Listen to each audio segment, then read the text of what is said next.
Assalamu alaikum everyone, and welcome to the Muslim Game Changers podcast, where we bring you inspiring stories from the best and brightest of the Muslim world.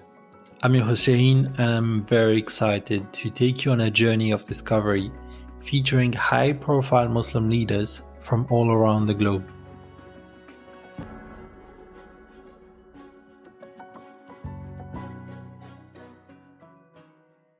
Welcome back to the Muslim Game Changer podcast. I'm super excited for this one. Today, we are thrilled to have with us Abrar Azad, who brings a wealth of experience and knowledge to the show. With over 3 years of experience as a renowned financial associate in the industry, Abrar's success is not just defined by his professional achievements, but also by his commitment to his Muslim faith. Alhamdulillah. I would try to imitate Habib voice. Alhamdulillah.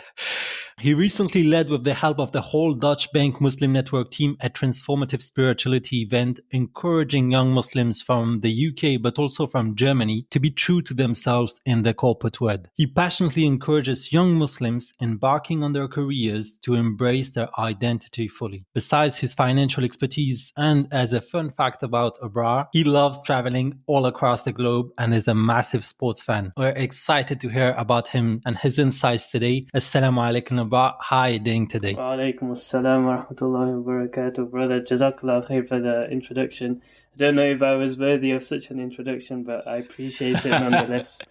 No, of course you are. You said you're a massive sports fan. Can you tell me which football team you support? Yeah. So sports, you can ask me about any sport. We can talk for half an hour about sports. Yeah, football, I'm a big Manchester United fan. I'm originally from a town called Bolton, born and raised in Bolton, which is about maybe 20-25 minute drive from Old Trafford, the stadium. Oh, nice. Let's begin by some basics. If you could share with us, because I know you a bit, but the audience might not. Can you tell us where were you born and where do you currently live? Yeah, of course. I was born and raised in England, in a town called Bolton, which most people don't really know of Bolton, but if they do, they know it from the boxer Amir Khan. So he's Bolton's biggest export. It's a small town just outside of Manchester. I lived there for the first sort of 18 years of my life. Interestingly, I lived in the same house since I was born. I never moved house, so I was like in the heart of the community. Like, I'm still friends with all my friends from primary school, secondary school, and it's really nice.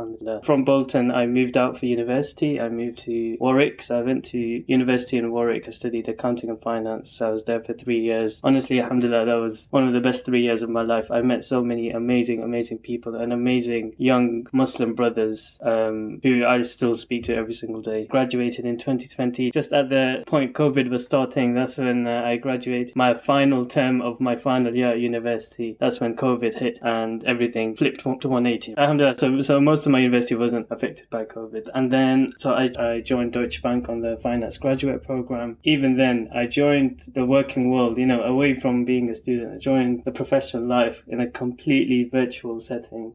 Don't see anyone, not one single face. You're just in your room, just connecting to meetings and trainings, etc., just finding your way. And interestingly, so I joined the firm around October time, and that was when sort of COVID was dying down a little bit and they were thinking of bringing people back into the office. So HR, they told us all to, come down to London, we'll bring you into the office, and then everyone's going to start coming back. So I was like, okay. So I packed my bags, move to the big city, move to London, very excited. I come into the office, first day, there's about 5 people on the floor. I'm thinking, where is everyone? I message everyone, oh no, we're working from home, COVID. I'm like, oh, okay, that's fine. I go into the office maybe like a few more times in the first few weeks, and then the UK goes back into lockdown. No. Can you tell us how you lived through the switch between like being in presential following the courses and then hybrid because of the COVID thing? So honestly, I was quite lucky because, as I mentioned, it was only my last set of exams that were affected by COVID. And what they did was literally just in the last term, a few weeks before all the exams, they got rid of most of the in-person exams. They switched the exams either to coursework or to online exams. Now, me personally, I preferred coursework anyway, so I was actually quite happy with the switch that they did. But what I would say is I have a lot of friends, international students, and study internationally and who moved back home as soon as COVID hit, obviously, because they didn't want to be stuck in the UK. And they struggled quite a bit with the online exams in terms of the time zones and the timing issues, because obviously the timings of the exams still remain UK time, but these guys are now based all across the world. So it was a bit more challenging for them. But alhamdulillah, we all got through it. And luckily the university was very good. They said whatever grade you got in your second year, there was a guarantee that they would not give you a lower grade than that in your final year. Second year and third year was weighted equally. So they were very good in that regard, and that took a bit of the stress and pressure off. Yeah. I wanted to ask you a practical question because, in France, for instance, we have work-study contracts where we basically are in a business school or, for instance, in university, but we can at the same time be in a company working, earning a salary. I wanted to know if such a system existed in the UK, or if you had like a requirement to do an internship during your courses in accounting and finance. Yeah, of course. I'll give you a bit of background on, so my specialty is finance, banking, accounting, that side of things, right? And I'll give you a bit of background on how it works as a student in the UK. So in your first year of university, banks offer these programs called Spring Weeks, which are, maybe you know already, but they maybe like 3-4 day programs for first year students. So think of first year as like 18-year-olds, and it's just to get that initial step into banking, step into the office, meet some colleagues. So I did one of those at JP Morgan in my first year. Oh, amazing. Yeah, alhamdulillah. That was like my first experience of Canary Wharf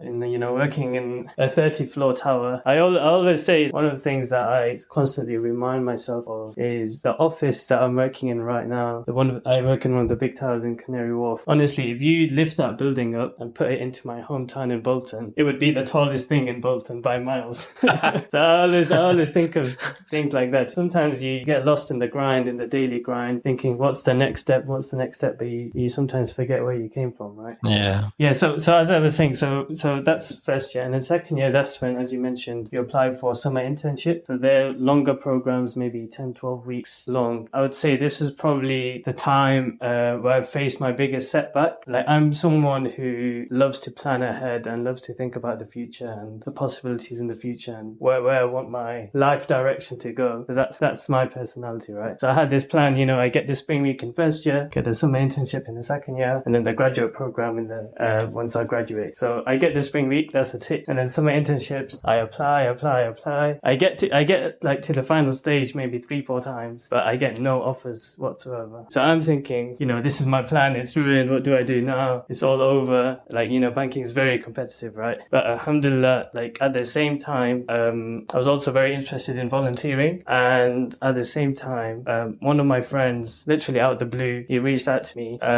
He was working for Goldman Sachs at the time, and my friend drops me a message saying, my company has organized this volunteering trip and they have one space left. I know you're not doing anything this summer. Would you be interested? So I was like, yeah, alhamdulillah, like, has he been listening to my du'as or what, And I jump on it. I don't ask for any details. I'm saying, yes, let's go. And honestly, alhamdulillah, it turns out to be one of the best experiences of my life. Like, we can go into detail on that later on, but I guess I'll stop right there. That's very good, honestly. I'm happy for you that, in life, certain times, especially in the professional world, things come at you when you least expect them. And it's just about giving you the chance to being there at the right time. I wanted to ask you, because it's very important for the audience, which is not based in the UK. I want them to be able to know what is your experience living as a Muslim in the UK. And also, how do you balance your professional career with your faith and personal life? Do you find time to do the prayers with your huge workload? Or, for instance,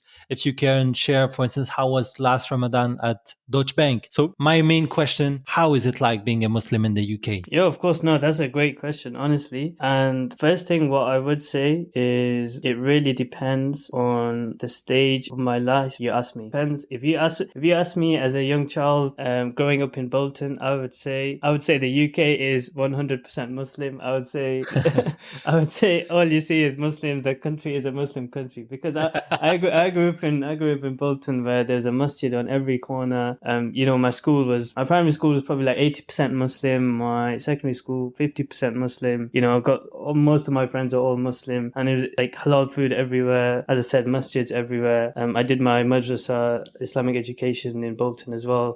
So that's what I would say. If you ask me as a young abroad, that's what I would say. Then I moved to university, and we're a minority. There's not many of us. I joined the Islamic Society at university to find some like-minded Muslims. But of a campus of, I don't know, maybe there's like 25,000 students at Warwick, I'd say maybe 400 or 500 Muslims. So going from Bolton to that is a big culture shock, right? And what I would say is you learn very quickly to adapt to interacting with non-Muslims and working with non-Muslims. And I think that has sort of carried over to my professional life as well. Coming to the second part of your question, in terms of being a Muslim in the workplace, my first Ramadan came up. I was shocked to find out that most people don't even know what Ramadan is. Most people don't even know. In London? That, yeah. Most like people don't know that. God. I'm talking about the non-Muslim colleagues here. They don't know, that we fast for 30 days in a row. You always get the question, not even water? Yeah, not even water. We don't drink water as well while we're fasting.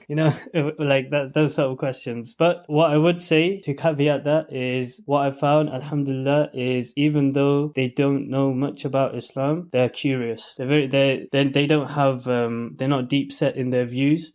They're willing to learn and they ask questions, and that's all you want, right? I think you watch the news. You see what's happening elsewhere. For instance, your country is just besides mine. But like, if you had to compare, for me, this is what I tell the guests which come in this podcast. For me, the UK, among the Western countries, it's the most open-minded ones in regards to Islam. I wanted to know if you agree with this image I have, if you think in comparison with other European countries, for instance, that the UK stands out. Yeah. This is a great point, actually. I was having this conversation with my friends just like probably last week, and I would honestly say I would agree with your viewpoint, and I would say the UK is, amongst Western countries, one of the best places for a Muslim to grow up and to live. Part of it is due to there are many communities within the UK located in different cities, like London, Birmingham, Manchester, etc., where there's a big Muslim population, and they've really integrated themselves into the wider community. So I think that's something we've definitely integrated ourselves into society. You can see the London mayor, he's Muslim. The Scottish prime minister, he's Muslim. This is crazy. Like, if you ask our parents' generation, would they ever believe this was possible? They'd laugh at you. They came to this country as like with nothing, right? Yeah. But what I would say is this: I think that's where the difference between the UK and France lies a little bit. Where in France, obviously, you will know better than me, the integration has been more difficult. Like the immigrant communities stay amongst themselves and the native French communities stay amongst themselves, and there's less integration. I would also say that European countries in general, like I've lived in Germany, I know Switzerland. I would say European countries in general are less open-minded, but also it's all about having a shot at making it in life. If you tell a kid, okay, look at this guy, he's prime minister, he's mayor of London. For instance, you look at the prime minister of London, he's not Muslim, but he's a brown guy.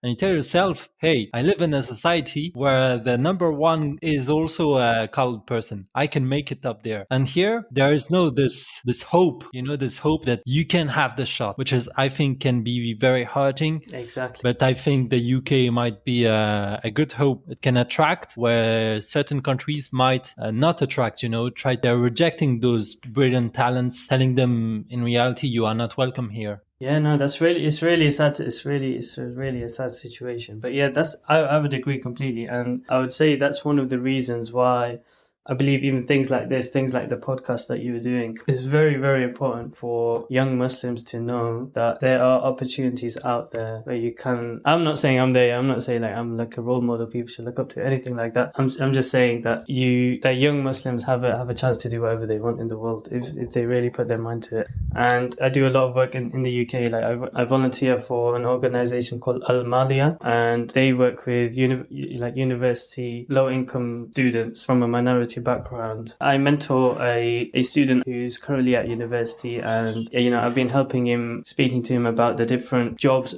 and careers available within the finance industry, helping him with applications, interviews, etc. And honestly, I think it's biggest source of happiness for me when he messages me saying, I've got this interview, I've got this assessment center, because it's very important to have Muslim representation in these fields. Even for me, when I joined Deutsche Bank, I immediately look on like the organization charts that we have internally, look for the seniors at the top and see if there are any Muslims out there. And we have a few Muslim MDs and directors, but not many, right? And that's something we have to improve. And the only way that can improve is if we ourselves get into these industries and get into these companies and work our ways to the top, inshallah. Inshallah. So here, this podcast is all about bringing value to the youth, but also active professionals which might be thinking of reshaping their career. I wanted to know what inspired you to pursue a career in finance and what passionates you about this field to continue in the finance industry. Yeah, of course. The number one reason is people. Like I'm someone who loves meeting people and speaking to new people. I found that in finance and investment banking, you get to work with like the smartest, intelligent people around. And not only that, you get to work with people from across the world.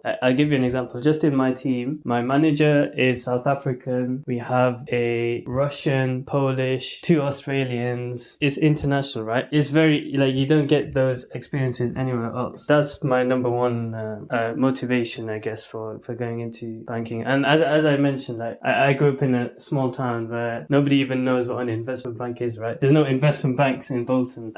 So it's just about, breaking into the big city and just seeing how the city people live. Yeah. But you told me about meeting smart people in investment banking. I wanted to know because, for instance, in HR, in Deutsche Bank in London, it might also be very multicultural. But what's really you told yourself, okay, maybe I'm good in mathematics. This might be a good choice of career for me. Was this a choice which was oriented towards your strength that you told yourself, okay, this might be a good option for me? Or was it oriented toward the job market? You told yourself, okay, this is where maybe I'm going to make the most, where it's going to be most strategic. What was it between them, or was it maybe both? You tell me. Yeah, a bit of both really. As I mentioned earlier, so I'm someone that if you listen to this will really surprise you. It surprises a lot of people. So I'm very, very forward looking. I love planning ahead and just seeing where I might be in 5 years, 10 years time. So much so that even when I was in school, doing my GCSEs, so what's that, maybe 15, 16 years old. What's GCSEs?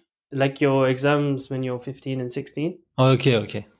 I was already searching on careers websites, looking at different careers, trying to work my way backwards in terms of, for those careers, what degree would I need, from which university, and then work my way backwards from there, and which subjects should I pick for A-levels to get into those universities. And that was me at 15 and 16. So I was always, alhamdulillah, pretty good at maths, good with numbers, and I really loved business as well, and the business side of things. So it was a bit of a natural fit, but again, it was also a lot of forward planning and just thinking where I might be in 10 years. So alhamdulillah, I'd say one of the things, I think we touched on this earlier, that we rarely do is we don't stop enough and reflect on where we are right now and the du'as that we've made 5 years earlier. We're living those du'as right now. Yeah, it's true. All right. So imagine when we're doing our exams, when you're doing your university exams, you're making dua, you're crying to Allah, Allah, just let me pass my exams and let me get this job. Then I won't ask for anything else. And then you pass, you get your job, and then you completely forget that you even made those duas. So alhamdulillah.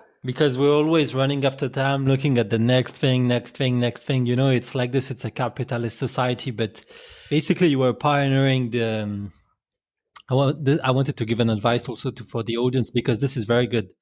Already pioneering which are the best schools in terms of ranking. For instance, at the time I did an HR management type of degree. I looked at what are the best schools recognized in France, in Europe, in the world, and tried to target those type of schools, the best ones. And also which companies were, for instance, Glassdoor is a really good indicators of, for instance, for salary benchmark to see what kind of jobs could pay good, could pay average. For instance, you could be passionate about, design or marketing or something, but in reality, it will not maybe be as comfortable as a living for your family than going into another field which you have not even imagined, where it could be very lucrative. So I think it's all a mix of trying to find your passion, but also try to target precisely jobs that when you're younger you don't even know they exist, and then targeting these rules. Exactly. No, you hit the nail on the head with the final point where you said jobs that you don't even know exist. But especially now, we're living in a time now where you go to school, by the time you finish school, there's a whole new industry that wasn't even there when you started school. Like right now, you have artificial intelligence taking over. This all is in the headlines. When we were in school, there was no artificial intelligence. Yeah. So you hit the nail on the head. Abrar, I wanted to know when the thought of working at Deutsche Bank. So, for instance, if there are people listening in North America, in Australia, Deutsche Bank is a very prestigious bank in Europe. It's a German bank. When the thought of working at Deutsche Bank crossed your mind, and how did you plan to make this come true? I suppose the interviews might have been quite difficult. So I wanted to know about the whole hiring process. Yeah. I mean, yeah. So first, I sort of narrowed down the field of companies I wanted to work for. In terms of the banks, there's a group of banks called the bulge bracket banks. Mm-hmm. So they're like the group of like the top 8 investment banks, top 8, 9 that offer the full suite of services, compared to some of the smaller regional banks that maybe do 1 or 2 services but not everything, right? And again, I told you my motivation was to work with the smartest, brightest people and people from across the world. So I knew if I wanted to do that, I'd have to work at one of the big 8 or 9 banks. So I narrowed down my applications to those 8 or 9. And honestly, what I would say, like to any aspiring banker, finance professional, to reach out, go to LinkedIn, reach out to people who already work at the companies that you are looking to apply for, and just ask them the questions that you have on your mind. Why do they like working there? What made them apply? And most of the time, believe it or not, they will give you some time. Maybe reach out to people who went to your university first, or you have something in common with that might help. But I would say that's the number one thing. And number 2, really read the job description and tailor each application to each bank. Like, believe it or not all banks are the same. And say, for example, Deutsche Bank, as you mentioned, it's a German bank. It's a very European focused bank compared to some of the American banks. And its home market is Germany. So read up on its strategy, read up on its plans for the next few years, etc., and build that into your application. Don't just do like a copy and paste for 50 applications that you do. Yeah, that's very good, because sometimes when you're a student, you're a bit panicked. You tell yourself, okay, I just need to find something, but this is a wrong type of choice, because the first jobs will actually define your whole career. If you work at big institutions, prestigious institutions, this will define what type of value you will have in the job market. I wanted to know, Bra, was it how you envisioned it? Because as you said, I didn't know about the 8 bank type of concept. Is it as how you envisioned it? Was it up to the hype, or were you maybe disappointed about certain things? I suppose not. You're not going to say to me, maybe, I don't know. But was it up to your expectations? Please, Deutsche Bank colleagues, do not listen to this podcast, that I can have full transparency with my guests. No, honestly, full transparency.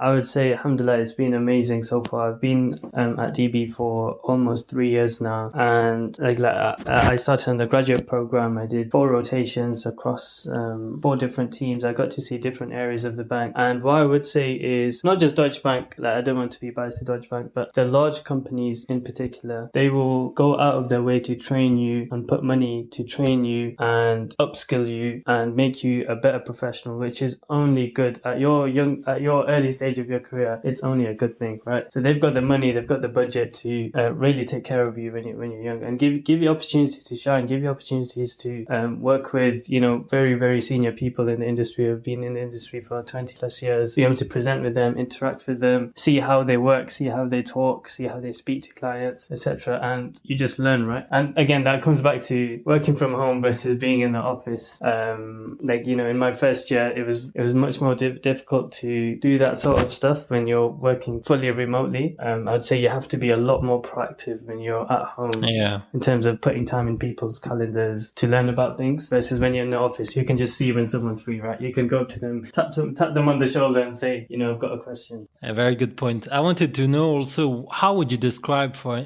your job title is financial associate. How would you describe either a typical day or a typical week? What type of missions do you do, for instance, for someone which is unfamiliar with your job? How would you describe describe your job to this person, explain your job title, also what it means to be a financial associate. Yeah, sure. So I'm in a team called the UK Regional Finance Team. So I cover financial reporting and management reporting across all business lines for the bank, but with a UK and Ireland focus. So I cover all the investment bank and corporate bank, private bank businesses in the UK, and I produce like monthly, quarterly management information packs to the regional management boards, summarizing what's happened in the month, the big deals we've done in the month, what's changed from last month, what's changed from last quarter, where did we go wrong, where did we go right. So it's a lot of exposure to very senior people, which is nice,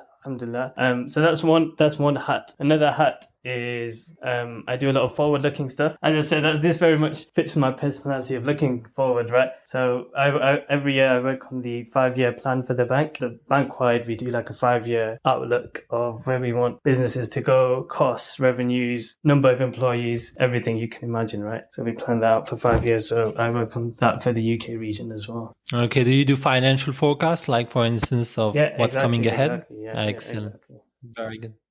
I wanted to know, since you said that the big companies invest, in L&D, I wanted to know concretely, what are some platforms and resources you would recommend our brothers and sisters which are listening to learn finance, I would say corporate finance or investment banking from scratch, or to perfect their current, for instance, if they're following a curriculum at university, what type of L&D aside of their job could they do aside? For instance, back in the day, I saw, for instance, there were lots of L&D trainings on, for instance, Coursera, LinkedIn Learning for corporate banking, etc. I wanted to know if you used these type of platforms or resources. Maybe you had some to suggest.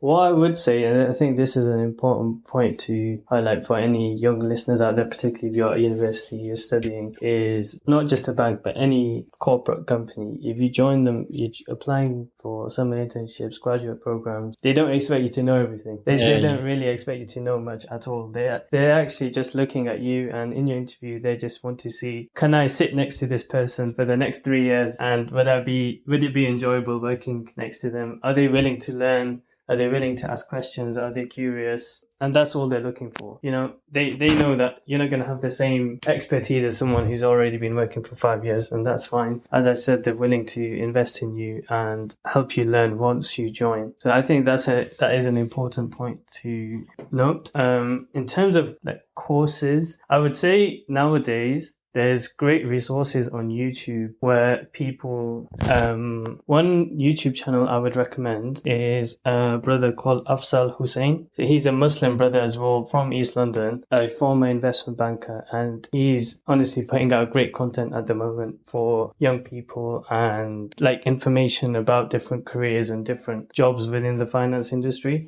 So that's a number one resource I would definitely recommend to anyone listening. I think I was also thinking of the CFA, which, for instance, in my business school where I graduated from, the finance students, while I don't know if it's something which they do mainly maybe in the US and Europe, or maybe, I don't know if they... They do, like some people do the CFA as well. So at DB, they give us the option to study for a professional qualification if you would like. And I'm actually studying the CIMA qualifications. It's a Chartered Management Accounting qualification. Okay. And they pay for everything. They pay for your resources and your exams. So alhamdulillah, that is really good as well. And yeah, so some people in my cohort when I started, they're doing the ACA, the Chartered Accounting, and some people are doing the CFA as well. Yeah, I would recommend already preparing one before graduating from business school or from the university, to already prepare for those type of exams, because there are different levels also, first level, second level, third level. And also, like Abrar said, always maybe get offered by the company or else negotiate with the company so that they support your growth. So that could be very interesting in terms of growth. About just the interview process of the Deutsche Bank for you to land that position, if you could tell the audience a bit about how it went, how you handled the pressure, since you were also a graduate. How did you approach the interview? So I've actually got a really, really funny story about this. Excellent. So this is the final stage of the application process, the assessment center for the Deutsche Bank graduate job that alhamdulillah, I managed to get the job. So it's down in London, right? And I don't live in London at this time. So I get the train down to London early in the morning. I get to the venue like an hour before, right? And I find a coffee shop next door. You know, I'm chilled, I'm relaxed, having my coffee, ready for the interview, all good to go. And it's maybe like 20 minutes before I go up to the venue, go up to the reception. I tell the receptionist, "Hi, I'm here for the Deutsche Bank Assessment Center." She turns around, she goes, "What assessment center?" I'm like, what? My face, yeah, exactly your reaction. That was my reaction as well. I was like, "What do you mean? I'm here for the Deutsche Bank Assessment Center." I pull out my email, I show them, you know, "Look, this is my invite to the assessment center." And she said it's online. Like, no, she goes, "Oh no, you're in the wrong venue. It's in a different venue. It's on the other side of London."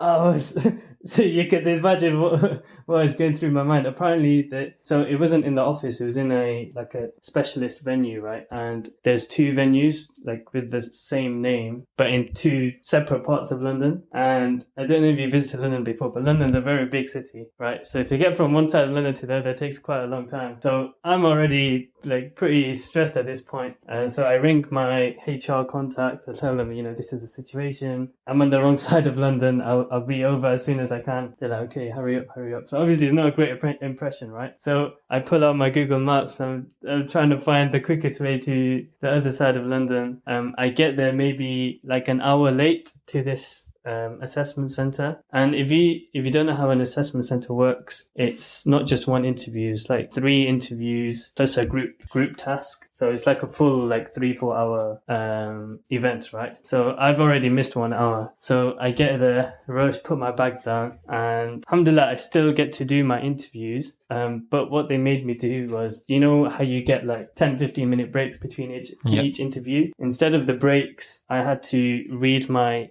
case study and prepare for my case study in those breaks, just because there was no time. So I had no breaks throughout like the whole 3-hour process. Oh my God. Yeah, honestly, it's crazy. But alhamdulillah, so I managed to do everything, like read what I needed to read in between my interviews, and then do the final case study interview. And obviously, alhamdulillah, it was a success, and I actually did manage to get the job. So amazing. That was insane. Man, you're like Celtic Glasgow going Champions League. Nobody suspect anything. You missed the first leg. Honestly, it was like Leicester winning the Premier League. That's how I would describe it. Amazing. How would you just, a last thing about the process to get into Deutsche Bank, but what qualities do you think they're targeting into young graduates, especially? What type of qualities they're looking for? Yeah. First, what I would say is this is probably the most important is be curious, be willing to learn and ask questions and ask insightful questions. Don't just read off a list of questions that you've prepared previously. Actually listen to what your interviewer is saying and ask questions based off what they're saying and show your interest. Like, think of if you're on the other side of the table, you want to hire someone for your company, saying you have your own business, right? And someone's not engaged and doesn't even look interested, you're not going to hire them, right? So that's what I'd say, number one. And number two is just being able to work in a team and work collaboratively. And what I would say to that is, when someone is interviewing you, I think I mentioned this before, they are looking to see if they want to work next to you for the next few years. If you're someone who, constantly interrupts people, constantly talks over people, really wanted to get your voice heard and not letting any other people speak or not taking into account other people's viewpoints, then you probably won't get hired. So they're the 2 qualities I would say. Yeah, very good. I heard something one day about the ex-HRD of Google, the ex-Chief Human Resources Officer. He was saying that each time I was hiring somebody, I would hire if somebody was better than me, because he was treating Google as his own company, even though it wasn't the case. But because it represented a huge investment for the company, he was telling himself, I'm just going to hire the people which are actually smarter than me so that I'm sure I'm making the right call. I felt this was quite good, because you also you have to acknowledge that even though you're young, etc., people are investing huge amounts of money for you, especially in those type of professions like investment banking, finance analyst, etc. So you want to convince them you're worth that investment. That's why you need to be persuasive also of what you can bring to the table is very important. I wanted to know, Abrar, if basically in the last Ramadan, which I think we made the most of it, alhamdulillah. I wanted to know, how was it in London? I suppose you spent it in London. Maybe I'm mistaken. How was it living and working in London as a Muslim during Ramadan? How did you adjust with work? Anything you want to share also about that period? Yeah, of course. Yeah, so honestly, I would say the Ramadan that just went was probably my best Ramadan of all time. Amazing. Honestly, alhamdulillah. Firstly, it was the first time I led Tarawih at my local masjid in London. Oh my God. Yeah. Amazing. Such a pressure. Yeah, honestly, alhamdulillah. Like I completed my hifz a few years back, but because of university and exams that always came around Ramadan time, I was never able to lead in a masjid. So this was the first time where I was able to, post-COVID, everything's open again. I'm close to my local imam, and I asked him, can I lead, even if it's just for the first couple of weeks, please let me lead. And he said, yeah, okay. So yeah, that was amazing. And in terms of what you said about balancing work and Ramadan, so what I did this year was I saved up a lot of my annual leave to take during Ramadan time. I think I only worked 8 days this Ramadan. This is so smart. Which was amazing. This is so smart. Yeah, and this is an advice I would give to like anyone listening as well, is particularly the last 10 days of Ramadan, save your annual leave and take those 10 days off. Honestly, you'll not regret it. Forget any other trips or holidays you have planned. You'll not regret taking the 10 days off. Even if you're not planning to go abroad this 10 days, you're not planning to go on Umrah, you're staying at home. It's like the barakah in those 10 days is greater than the barakah in the rest of the year, honestly. So my Ramadan was sort of split into two parts. So the first half, I was leading Tarawih, as I mentioned. And then the second half, I went back home to Bolton. I took the last 10 days off. And this is honestly amazing. So I found a local masjid that I had never been to before, that opened its doors every night for tahajjud in the last 10 nights. So this isn't like a very common thing that you see in the UK. Masjids normally perform the Tarawih after Isha Salah, and then they close their doors maybe like midnight, right? So this time round, I found this masjid who were open all night long, and they did Qiyamul Layl. They did Qiyamul Layl every night in the last 10 nights, from 1 a.m. till about 3 a.m., 3:30. Wow. And then we had suhoor around 4 a.m. So my schedule for the last 10 days were go to Tarawih, maybe 10 p.m. till midnight, take an hour break, and then from 1 a.m. to 3:30 I'm back at the masjid to do Qiyamul Layl. Honestly, the best experience of my life, alhamdulillah. This is so, honestly, you sold me something. I want to be part of it. It's so amazing. It's truly so. Listen, okay. Imagine this, right? So the sheikh who does the Qiyamul Layl, he's a sheikh from Mauritania, and I'll send you a recording of him after we finish. But he has honestly one of the most soothing, peaceful recitations you'll ever hear, and the khushu' in his prayer. He actually makes small du'as while he's praying based on the ayah that he's reciting. So if the ayah is about the nar, the jahannam, the fire, he will make a du'a saying, protect us from the fire while he's reciting. And it is so unique, mashallah. It's honestly, it's like an out-of-world experience. Imagine everyone who's standing behind him. The mosque is full, by the way. The mosque is packed. 1 a.m. till 3 a.m. is packed. You're standing there, and the time just flies, and next thing you know, it's 3 a.m., 3:30, and you don't know where the time's gone. So alhamdulillah, may Allah bless the Sheikh. Honestly, this is amazing. This does not surprise me from the people of Mauritania. They have this reputation of being also amazing Muslims in Mauritania. For anyone listening, he's called Sheikh Mustafa Al-Shaybani. Excellent, very good. We had everything in this podcast, and maybe I will put a link in the description to the recitation which Abrar is going to share with me, so that people might also listen to his soothing recitation. Yes. I will be disappointed if you don't put that link now. Oh, I have to. Honestly, I'm all about supporting those type of initiatives. It's great. Switching a bit to the middle between spirituality and the corporate world, I wanted to know, what are your thoughts on how we can encourage more young Muslims to make it big in the corporate world. I know that, for instance, maybe you could share some things about the event you organized at Deutsche Bank with the Deutsche Bank Muslim Network. What type of initiatives could we lead today that could bring our community even higher than where it is today? Yes.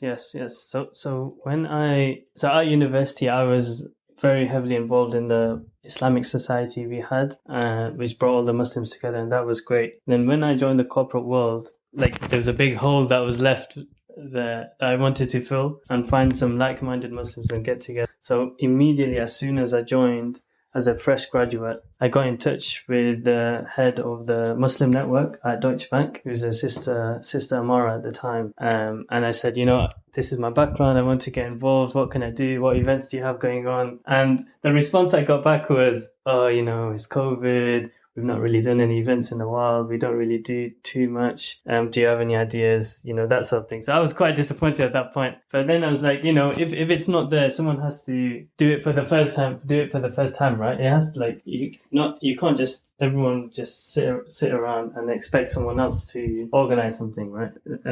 So we started off during COVID organizing some virtual talks and connect sessions, etc. And then last year was like the first full year everything opened up, right? And we ended the year with the event that you mentioned. We did a spirituality in the workplace event, which was the first big in-person multi-region event that we did in one of the main rooms in our main office in London. And we had over 50 attendees, both Muslims, non-Muslims, across London and Germany, both in person and on Zoom.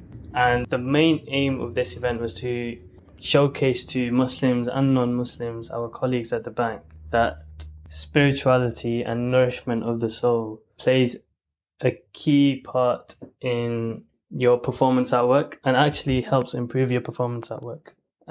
So I'll give you an example, for example, when you're at work, sometimes it's you feel bad sometimes to take 10 minutes out of your day to go down and pray Dhuhr or pray Asr and then come back to your desk. But what we don't realize is those 10 minutes provide the rest of your day with more barakah than you can imagine.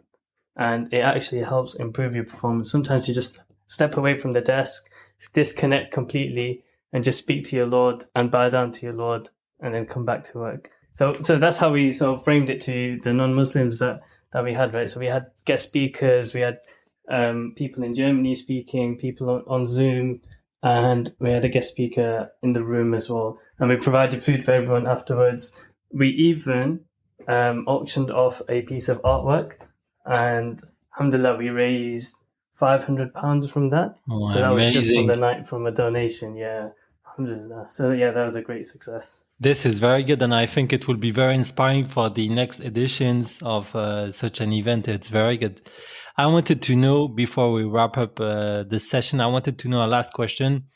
If you have any voluntary charity work outside of your professional career that you have done and that you wanted to share with us, if you could share a memorable experience or project that you led outside of work. Yeah, sure. So, at university, I was part of the Islamic Society, as I mentioned. And for one of the years, I was on the committee as the treasurer. So dealing with the finances of the society, that's me, the numbers person. And one of the big projects that we did every year, believe it or not, at university, every day in Ramadan, we provided free iftar for all Muslim students on campus. This is incredible. So So we were feeding maybe 350 students every night at university. And as you can imagine, that's a very big operation. And it's all self-funded. Like, we received like a small grant from the university, but apart from that, everything else was through donations, asking people to sponsor certain nights, etc. And honestly, alhamdulillah, that was like one of the biggest sort of volunteer projects that I did. At one point, I think I was managing, imagine this is me, like a 18, 19-year-old student. I'm managing across the month maybe around £20,000. And I took the job so seriously. I had a spreadsheet on my laptop that accounted for every single penny that we had coming in and out. Like, obviously it's a big amana, right? Big responsibility to handle that much money that's other people's money, not my money, and to give it back to the students. So I was dealing with suppliers, making sure, the food came on time, we distributed the food. And I also innovated a few new ways to get funding for this project. And one of the things that I did was I tried to go around the city of Warwick and build relationships with the local takeaways and restaurants, and just speak to the local business owners and just tell them, this is who we are, this is the project that we're doing, we feed this many people every night. Can we come to some sort of agreement where if we came to visit your restaurant, you could give our Islamic Society members a small discount for coming? We could, at any point, we could bring 30, 40 people in one go, right, if they wanted to. So it's big business for them. And then in return, they could help us on our Ramadan project. So alhamdulillah, that was amazing. But coming back full circle to what we started off with, that I'm a sportsman and I love football. So we had a Islamic Society football team, and we created our own football top. So cool. And football jerseys. And I got one of our local steak restaurants to sponsor us and have their restaurant branding on our jerseys for a fee. So that was great. This is brilliant. Honestly, the UK guys, you are living life. Honestly, that was my last question. I just wanted to say that thank you so much, Abrar, for sharing all. I think what I retain from you, our conversation, and from this whole podcast is that you're very down to earth, very modest, very a simple person in a sense, very true to the Islamic values that are being taught. So this, I just wanted to praise this, and I wanted to say a massive thank you for sharing your experiences, insights, and also advice to the youth and active professionals with us. We truly appreciate. And if you want, everybody in the audience, if you want to seek advice on the move to London for something that relates to finance or the investment banking sector, Abrar has agreed to be able to help. You can reach out to Abrar on LinkedIn. I will leave the link of his profile in the description of this episode, so I think he would be very happy to help. Jazakallah khair for those kind words, and Jazakallah khair for giving me the opportunity to come onto your podcast. If you don't mind me saying, honestly, this podcast and you yourself, you're definitely a game changer. So this is excellent promo. This was not even anticipated, guys. He did not pay me to say that. It has been a pleasure, Abrar. Thank you, everyone, and assalamu alaikum, Abrar. Wa alaikum assalam wa rahmatullahi wa barakatuh. That's all for today's episode, guys. We hope you enjoyed it and learned something new. If you have any feedback or suggestion for future episodes, please reach out to us on our social media channels. And don't forget, please, to subscribe, rate, and review our show on your favorite podcast platform. This would really help us a lot. Until next time, all stay inspired, stay curious, and keep changing the game.